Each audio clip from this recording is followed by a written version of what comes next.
सौरभ आडे।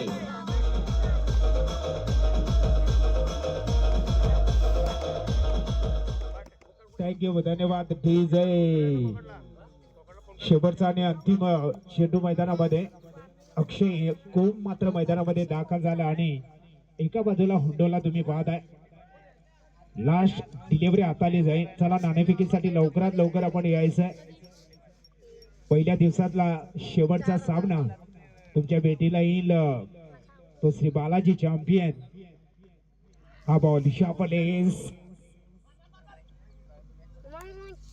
षटक क्रमांक मैदानामध्ये समाप्त झाला।